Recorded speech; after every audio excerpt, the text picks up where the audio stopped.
So and నాకు ఎప్పుడు ఉండింది మైండ్లో ఎప్పుడు ఏంటంటే సార్ని అడగాలి, సార్ ఈ సినిమా తొక్కక ఆపద్దండి సార్, ఒక్క సినిమా ఇంకొకటి చేద్దాం సార్ అని అడగాలి ఉండింది, కానీ ఎప్పుడు ఆ ధైర్యం సరిపోలేదన్నమాట.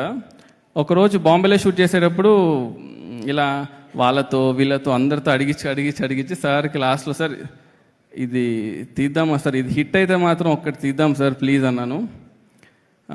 అది యాక్చువల్లీ పర్సనల్లో ఉండింది, నేను ఆయన మాత్రమే ఉన్నాం అనమాట. సో సార్ చూసి చేద్దామా అన్నారు. సార్ ఒక్కటి సార్ చేద్దాం సార్ అంటే, కానీ ఆ రోజు అన్నదానికి అదొక్కటి కేవలం ఈ సినిమా హిట్ అవ్వాలి అనే దానికి మెయిన్ రీజన్ ఏంటంటే, రీజన్ ఏమవ్వాలనుకున్నా అంటే ఈ సినిమా హిట్ అవ్వాలి, ఎందుకంటే I want to work with you sir again. అంటే ఆ ఆపర్చునిటీ ఎప్పుడైనా సరే అది బికాస్ యాజ్ అ ఫ్యాన్గా బయట నుంచి చూస్తున్నప్పుడు ఓకే సార్తో ఇలా తీయాలని ఒక క్లారిటీ ఉంటుంది, కానీ వర్క్ చేసేటప్పుడు ఏదైతే ఫీల్ ఉంటుందో అది మనకి ఇంకో అవకాశం వచ్చినప్పుడు మనకు ఆ ఫీల్ ఎలా ఉంటుందని నాకు పర్సనల్గా తెలుసు. కాబట్టి ఓజీ యూనివర్స్ అని మీ నోట్లో నుంచి విన్నాను కాబట్టి ఐ థింక్ అది చేస్తే మాత్రం ఇట్ విల్ బి